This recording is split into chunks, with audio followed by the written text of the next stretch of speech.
A few of the ship's crew lower their weapons. The captain's eyes fit between you and Estavo's murderous grin. He sheathes his blade and speaks softly. So be it. May the deep have mercy.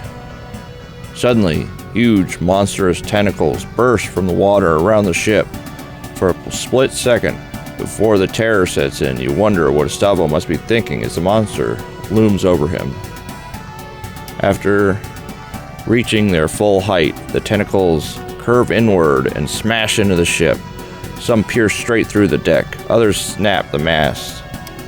Through a haze of splintered wood and panicked screams, you notice Roland. He throws himself in the way of the tentacles, but begins to fall overboard as the ship lurches once more.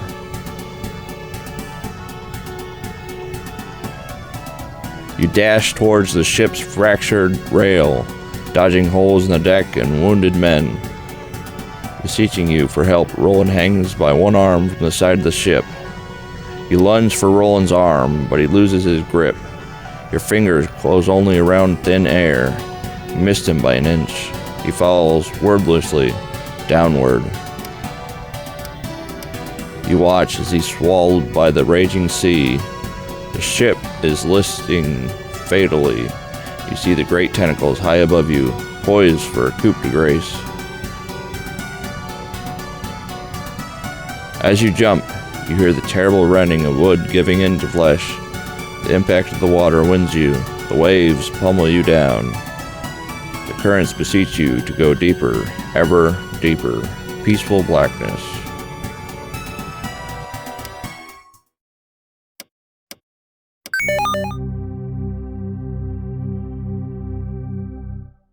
GlakoBlako here, checking out a game called Skald. Gonna go ahead and let the music play because it's a pretty awesome track.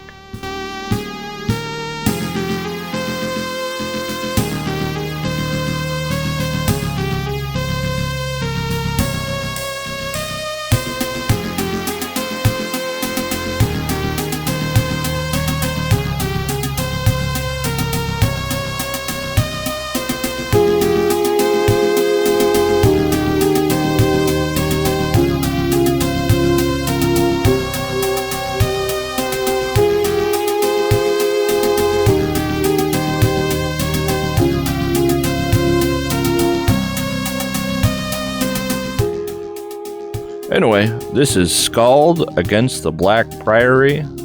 This is an early version. Let's go ahead and start the game. But now, you start off, you choose your difficulty level. I choose easy just so we can get through as much of the game as we can. There is a lot of dialogue in this game, so if that bothers you, it might not be the best game for you. But the dialogue is very good, very intriguing. It's a great story-driven game. So you can choose between Thief and Veteran starting out. As you progress and beat the game, you'll unlock other character builds. The background is Mercenary, but there are also more to be unlocked. Then you have your primary stats and skills. You get 5 primary stats and I think 2 or 3 skills. Oh, we get 6 skills, my bad.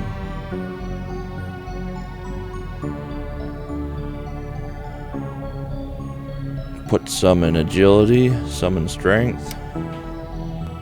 Not many to pick, so we fiddle around here for a bit.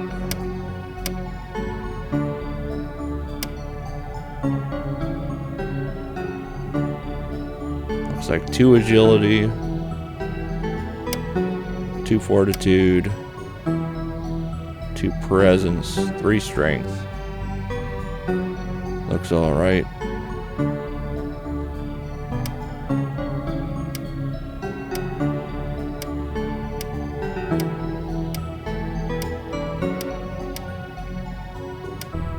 Add some to athletics, some to awareness.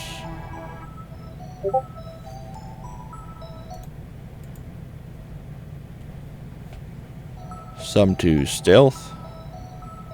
Some to thievery. Or no, none in stealth, I don't think. Lore. And survival. It won't let you go down on these for some reason. So we had 2 more skills. 1 more in athletics, 1 more in awareness, and we were good to go. Here, you choose the look of your character and your avatar.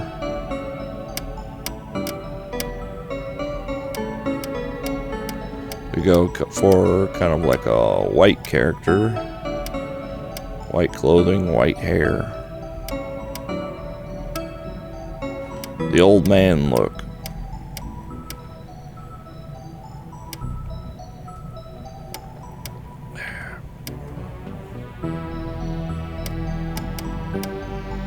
Looked pretty good. Name. So many names to choose from. Maybe something that starts with Z would be good. How about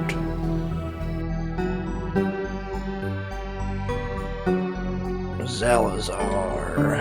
Zalazar. He looks like a Zalazar. Prologue. On the wine-dark, raging seas of the Outer Isles, Caravel struggles against the winds and waves towards the accursed island of Idra.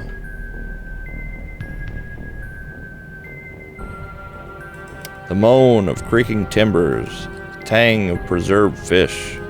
Your eyes slowly adjust to the darkness of the ship's dimly lit hold. Suddenly, something strikes the hull and the ship rocks violently. Your heart begins to pound and a feeling of unease grows in your stomach.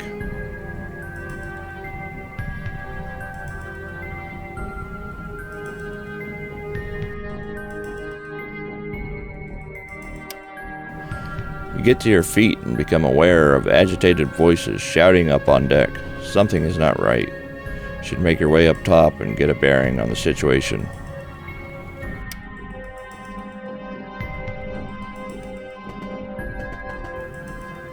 So here we are on the bottom of the ship.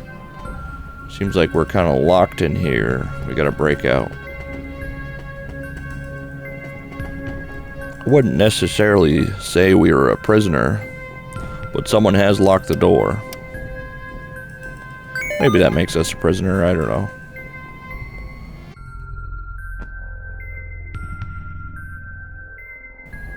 To your surprise, you realize that the door has been locked. It doesn't budge. Perhaps you should find something to unlock it.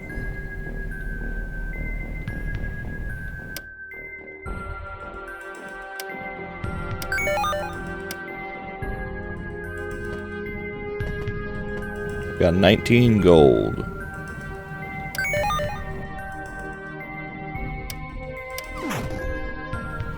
We use our dagger to open the door.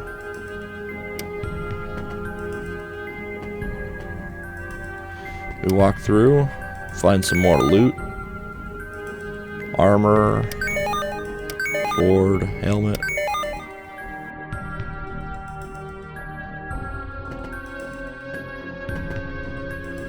You stop dead as you narrowly avoid stepping in a rust puddle. The stench of blood fills your nostrils. As you look around the dim light of the hold, you realize someone or something fought for their life here. You squint towards the shadows as a hunched, feral-looking form slowly sinks forward. Tiny, disgusting human-like hands, fellow fangs, and a grotesque, dexterous pink tail leaves no doubt of the creature's rodent nature. Though as it emerges from the shadows, it becomes abundantly clear that what may have started life as a common ship rat has now grown into something that has no right to exist. A second hiss sounds behind you as the abomination lunges at you. Our first battle. Pretty simple combat. You just kind of run at them.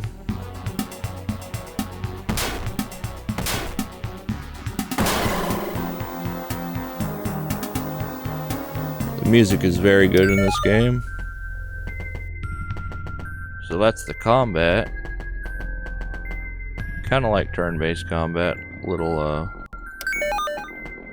bit faster maybe than turn-based combat. I mean, I guess it is still turn-based combat, but I think they did a good job of trying to speed it up a bit.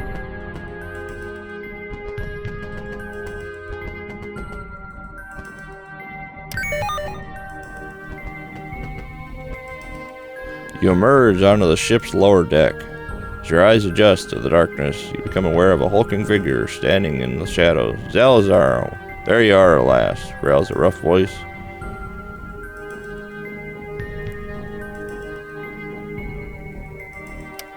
Feeling jumpy, the brute growls with a smile.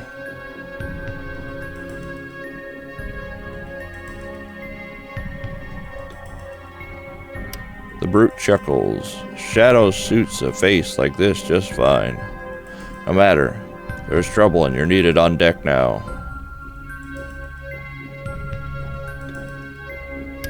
The island is in sight, but the damn guilders refuse to land. They want to turn back. And no one gets paid. Listen here. I know our boys better than most. We've hired them to go to Hydra and kill. If we don't pay them, things will go badly. But the sailors are bloody terrified. They claim something is hunting us. Wait, there are a few sailors up ahead, rattled as a pair of rabbits.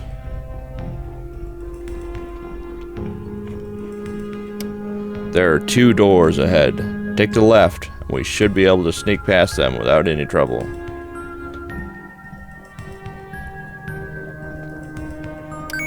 You and Roland begin making your way towards the common deck.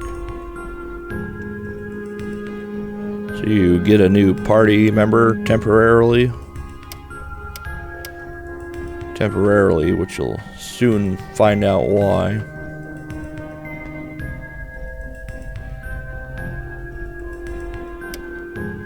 You've arrived on an island, which may or may not be haunted.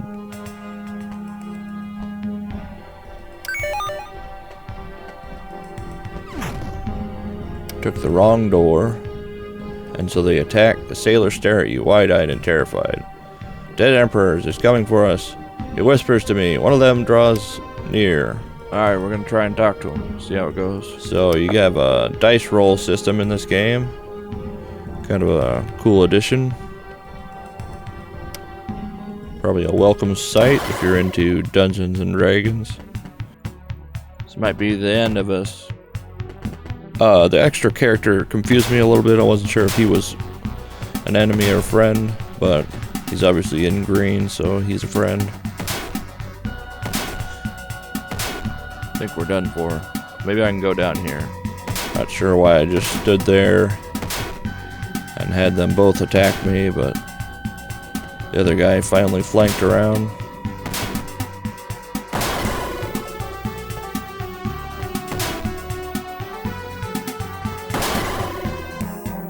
Alright, beat him. Nice. This has been Skald, a story-driven RPG with great music and much potential. If it looks intriguing to you, check out the game below via the link in the description. We're already getting full pockets. That's good. Dead guy in here.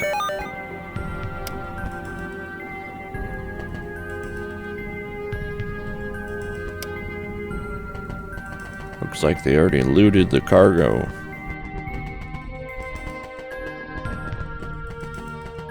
Some loot back here.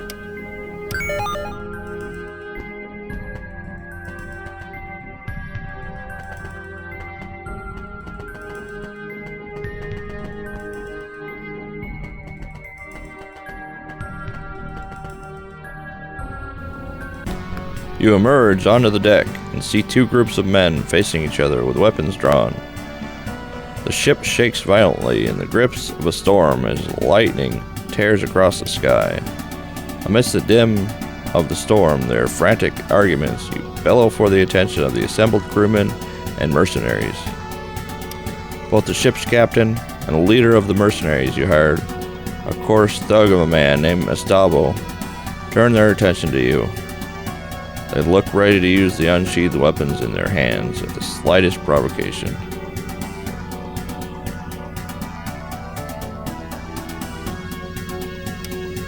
You direct your attention to the ship's captain. You know him to be a reasonable but suggestible man. At present, his usually placid eyes are wild with panic or anger. Something dire stalks these shores. We cannot approach this.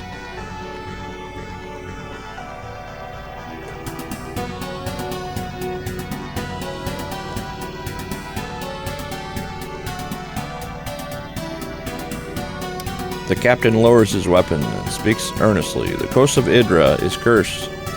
We'd heard tales and assumed them grog-drenched rumors only, but there is something between us and the shore that will drag us all the way to the watery grave. There is desperation in the captain's voice. We are seasoned sailors. We do not balk at shadows. We need to be alive to rescue the girl you speak of.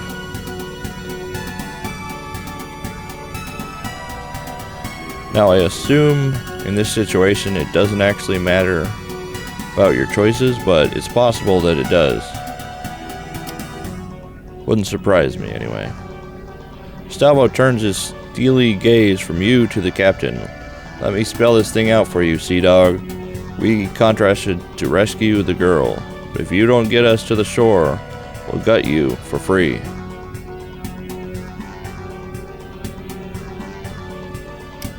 Something changes in the captain's expression. He stands tall. I will not order my ship and my men to certain doom. We shall not get any closer to the coast while I have command.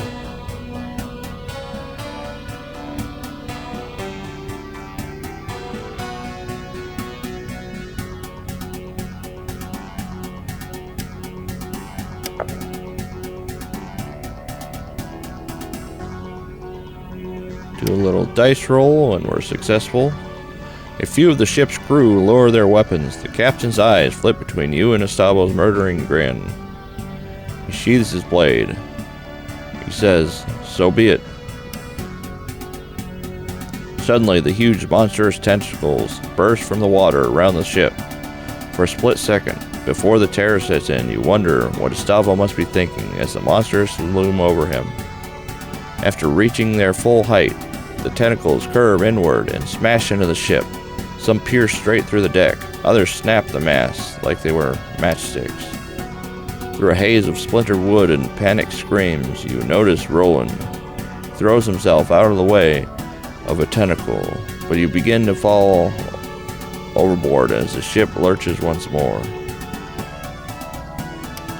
You dash towards the ship's fractured rail, dodging holes in the deck and wounded men beseeching you for help. Roland hangs by one arm from the side of the ship. You lunge for Roland's arm, but he loses his grip and your fingers close only around thin air. You missed him by an inch. He falls wordlessly downward. You watch as he is swallowed by the raging sea. The ship is listing fatally and you see the great tentacles high above you, poised for the coup de grace. As you jump, you hear the terrible rending of wood giving into flesh. The impact of the water winds you. The waves pummel you down. The currents beseech you to go deeper, even deeper.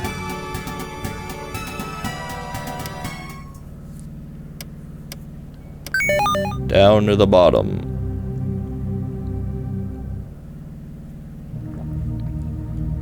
Two weeks earlier. So this is the beginning of your journey, and you were actually in the future, and this is the past.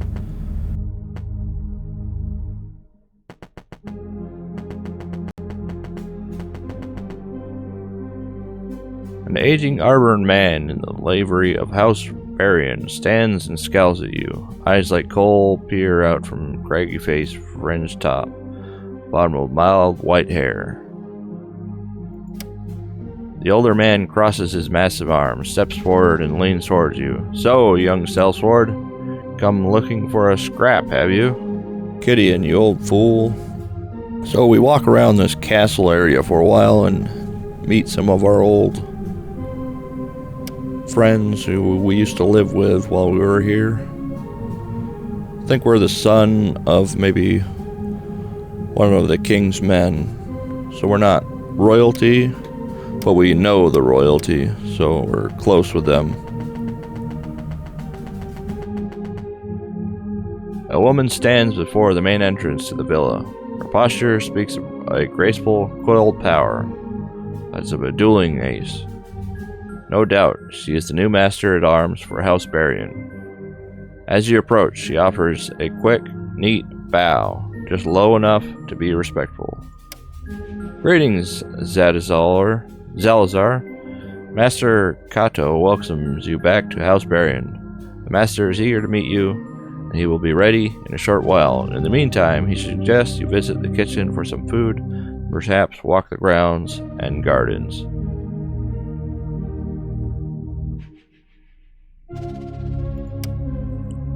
Excellent. Though I'm sure you still know your way around, the grounds kitchen is in the building to the east, and the garden and the hedges maze is to the west. Come back and check in once you've stretched your legs.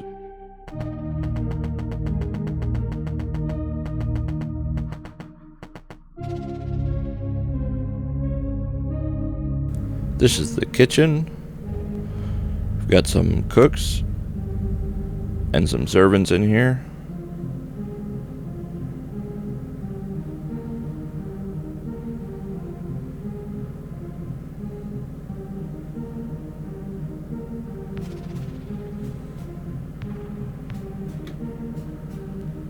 For some reason they don't want to just hand you food. Maybe it's a sort of tutorial moment here. They want you to gather some ingredients once you talk to that lady up north. Then you can go over and cook something, or have her cook, I can't remember. Seems like she has you cook it.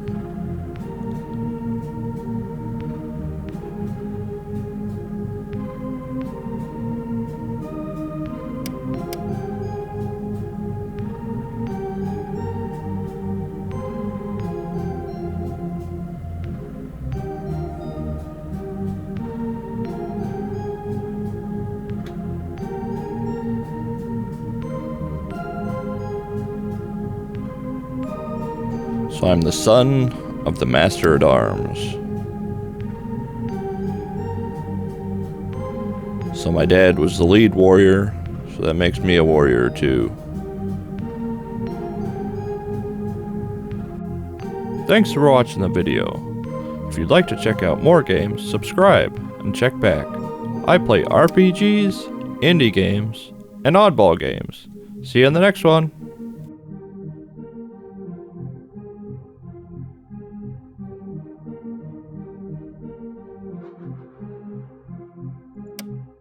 The sound of a man clearing his throat snaps you out of it. May I help you, my lord?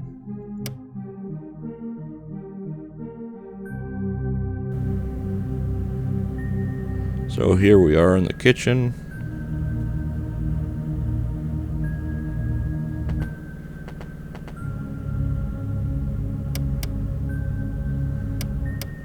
During this time back at the castle, before we get on the ship, there's a lot of memories that'll pop up, so you'll be kind of jumped back and forth between memories and the present.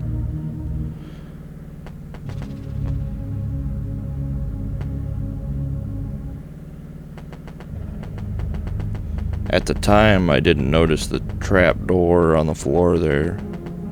That's where we were actually supposed to go.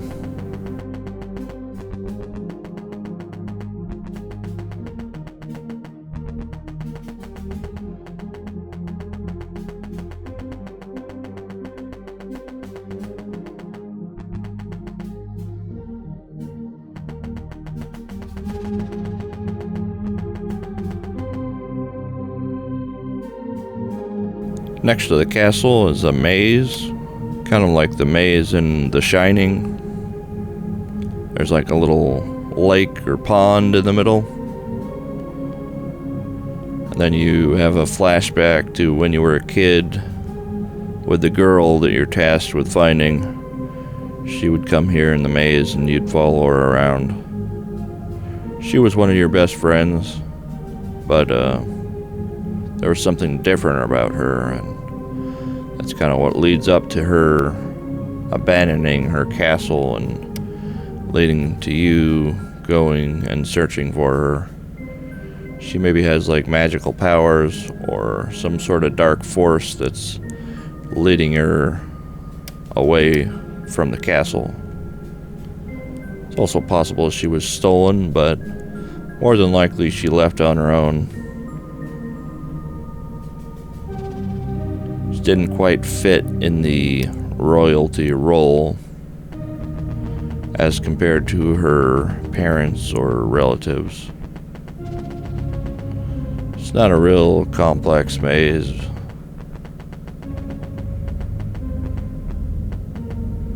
Probably the thing that makes it a little difficult is just the darkness. But this is it. This is the pond. You get to the pond, there's a little fire, a bench, and some more bushes. And you have a flashback about the 10-year-old girl who used to be your friend and your companion.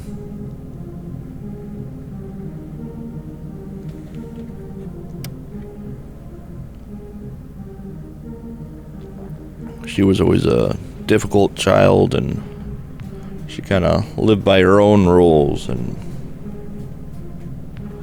that led your father to often chase her around, try and get her back in order and not causing problems.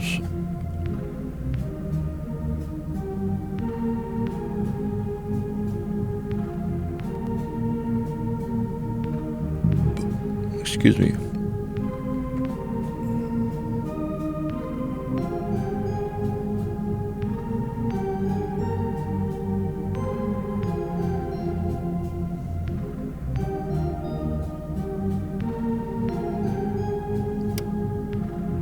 It's my mother. She's ill again. I think I caused it. With what I can do. It poisons her mind. How long until mother isn't mother, or until father isn't lord, or your father isn't master at arms? How long will any of it last? Do you ever feel like everything is a lie? Like there's a veil that covers everything, but in some parts it's thin enough to see through?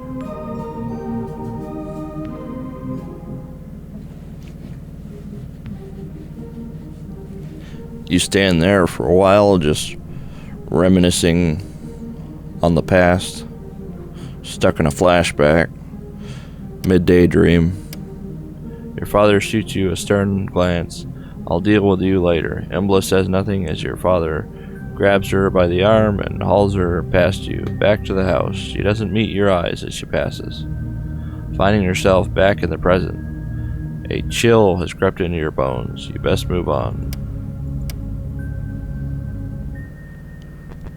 Heading back around, we try out the other side to see if it's got any loot or anything new to find.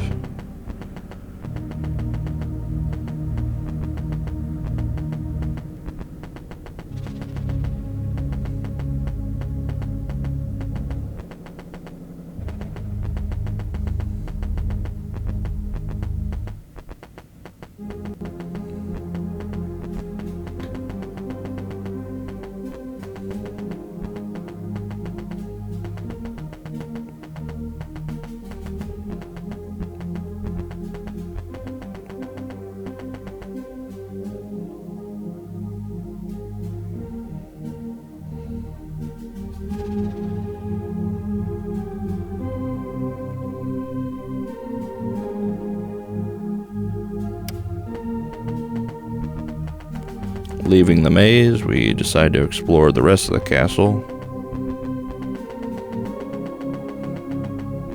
Not much here, though.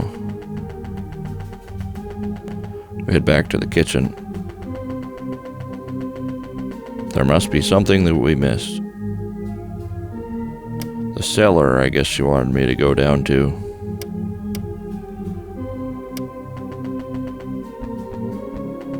Finding the trap door, we head down. Some loot. At the bottom of the cellar, we will have a flashback with our father.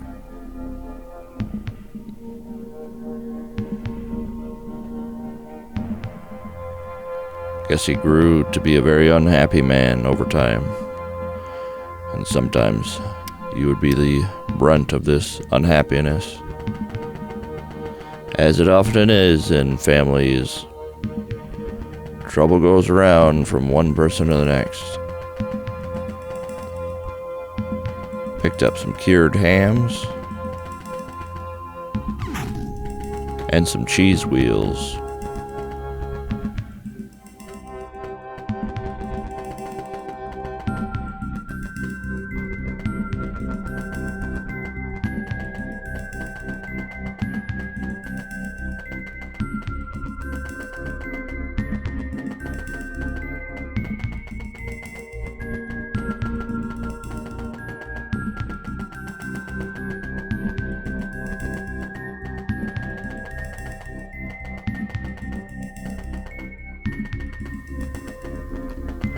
Back into another flashback. You're gripped by a long hidden memory upon entering this part of the cellar. You sealed it away, but in so doing, preserved its strength, and now it demands freedom. You can still recall smelling him before you could make out his writhing shape in the dim light of the cellar. Mistress Valerian, open that door. Your father doesn't even notice you in the thrones of his intoxicated rambling. How could you take her? Her chambers were locked from the inside. Where is she? Your father jolts upright, the bloodshot whites of his eyes glaring out of the darkness. You found her, wandering the forest outside the estate, Mistress Valeria. She was never the same. Whatever happened broke her. It was the girl, you know. The seed was planted in Valeria that night. But how could you know? You were but a babe yourself. You pleaded this now sobbing man out of the cellar. Stop it, father. Lord Cato trusted me, and I failed him, but Valeria was the one to pay the price. Mind broken, that spawn of a child. Her father's voice seized with fury. Enough. Don't talk back to me, you bastard. What do you know about honor, as much as your harlot mother? An argument ensues in the dream, or the memory. You draw a ragged breath and snap out of the memory. Your knuckles white, you're alone in the damp cellar and don't particularly feel like dwelling here. Pick up one last thing, some brandy, and that was about all she wrote in this area.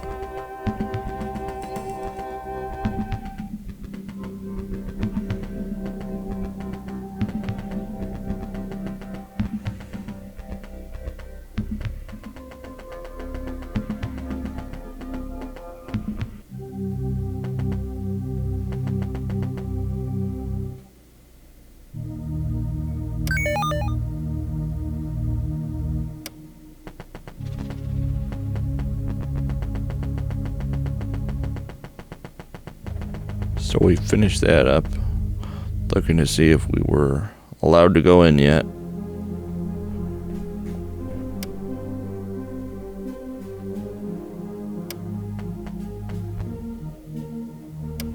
Guess we had more to do in the kitchen.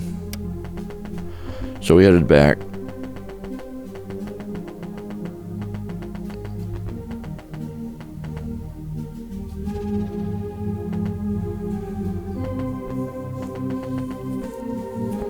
Guess we had to add the ingredients and make the sandwich.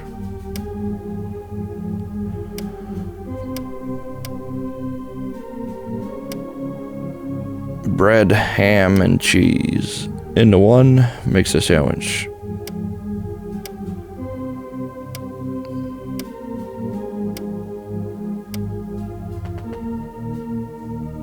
Showed it to the chef, and he seemed impressed.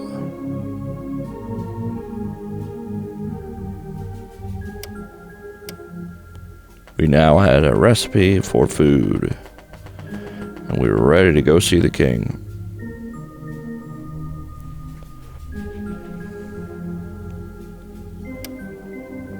Very well, if it pleases you, the master is in his office, just ahead.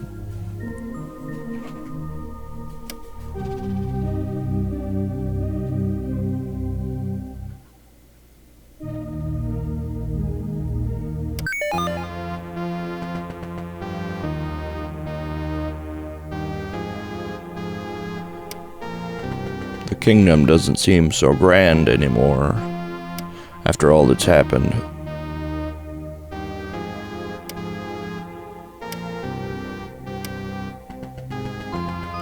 You head in, though, intent on speaking with the king. Kato Baron sits tall in a tastefully but modest reception room. It looks less imposing than you remember, with a few more crow's feet. Nonetheless, he's lost none of his composure or air of casual authority.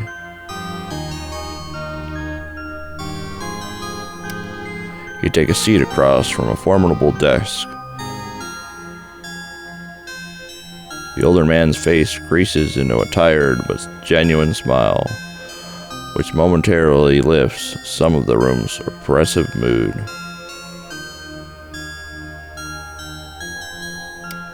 It's a mercy to see you again, your own man, and in your prime. It's just a shame our reunion is overshadowed by the fates of those we love. But perhaps together we can yet improve our collective circumstance. Embla is missing. I beg of you, Zalazar, help me find my daughter. Help her return home where she belongs. She left without a notice a week ago. From the scant clues we had, we believe she boarded a ship bound for one of the outer isles, Idra. She went of her own free will, and at the time thought little of it. Since then, however, there have been reports, grave ones. No one and no word has left Idra in days. Rumor has it, even the imperial augurs are in the dark. I know not how this touches the fate of my daughter, but she must be returned to me one way or another. Something has been building in her for years, an aptitude of sorts, but I suspect you already knew. In any case, it's grown much stronger lately and drives her in ways I cannot understand. I suspect she is looking for answers.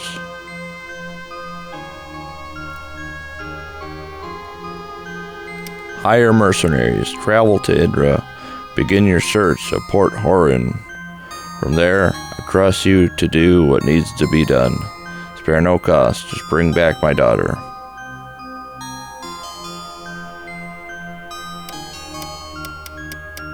Yes, if nothing else, the port will be dangerous enough. That is why I summoned a Roland Greyeye to me, a crude but effective sellsword that I've made good use of before. He shall accompany you on your task. The man is a grizzled veteran. He may have slowed with age, but his experience and reliability more than make up for it. He's also much respected by similar men, and so will be instrumental in hiring a reliable crew. Kato shows you his upturn too fast. So the king gives you a quest. Rescue his daughter. You don't really have any choice, whether out of obligation or just the fact that it's the king. You head off. Now you're in the future. Your ship has sunk. Roland is gone for all you know, dead or washed ashore. We don't really know. Assumedly dead. You're just about dead. Slowly, you drag yourself from the cold water onto the relatively safe rocks. You try and fail to stagger forward as exhaustion washes over you in a great black wave. Oblivion takes you before you hit the rocky ground. You're awoken by the cacophonous cries of gulls circling you. Your body is a mass of pain and exhaustion, covered in 1,000 cuts and scrapes. The large white birds gather around you in eager anticipation. What a magnificent feast your bloated corpse would make. Moments or hours pass as you lay unmoving, trying desperately to will some warmth back into your body. Finally, you manage to force your eyes open. By some miracle, you are not only alive, but you found yourself on the shores of the cursed island of Idra. Strewn around you is the wreckage of the Zephyr. You see no other survivors. Nonetheless, the goal ahead of you is clear. You must venture to rescue your childhood friend from whatever fate has befallen her. Though unless you can find equipment and companions, you may have cheated death in vain.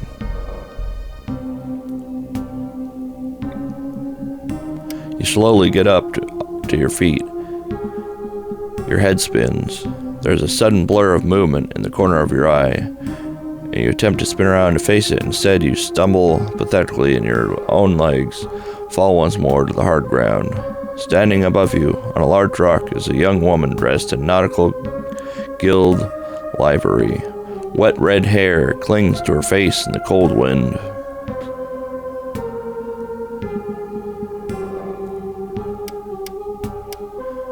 Magi's balls! I was sure I was the only one to make it ashore. She leaps from the rock and kneels down beside you. Before you manage to speak, she fetches a wineskin from her belt and offers it to you. The skin is nearly empty, save for a last mouthful of brandy. Drink it down greedily and slowly feel a modicum of warmth creep into your bones. As your vision clears, you recognize the young woman's face. She must have served on the Zephyr.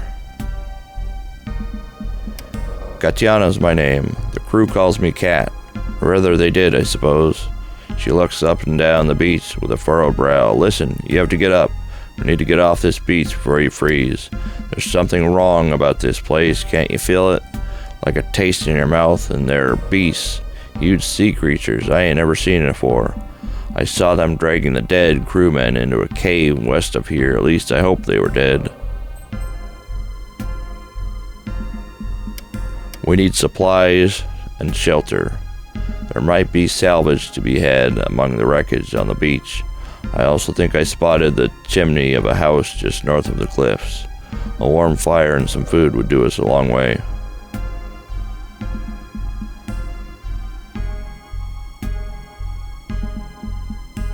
Also, as I said, there's a cave west of here. I think the crabs dragged off most of the corpses there. But what if they're not all dead? Might be other survivors like you and me. What's more, there's a chance one of the officers was carrying that seal when the boat sank. If we can find it, the Nautical Guild would give anything to have it returned to them.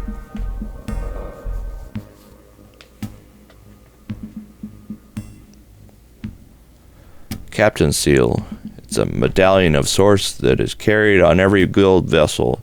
It's not just for show either. They say the seals are forged by the Magi and that they have secret powers, but I don't know nothing about that. All I know is the guild pays well to have one return if a ship is lost. Normally the captain carries it, but I think he had it on him when the fight broke out.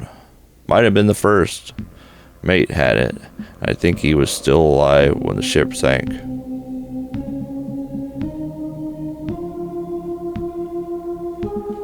My character kind of looks like the Doom guy. So I would say that cave to the west is where we should start looking. You ready to go?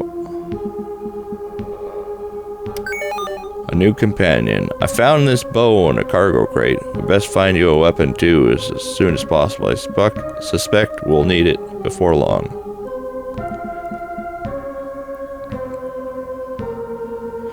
And so that's the game. A lot of dialogue. You run around like this and explore and battle. Find some loot on the shore. So this is to the east. We don't have much gear at all. Nothing really.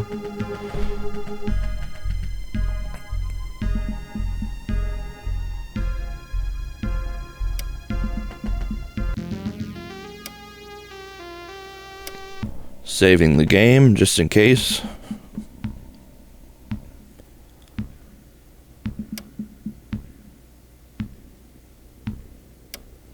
Looking to level up. I didn't really see any spot to level up.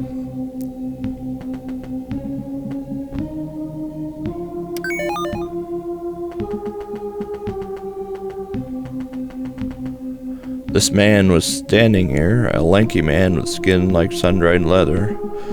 Do Baslow's eyes deceive me? More ghosts? Or did the sea spit you back out alive? Not many are that lucky.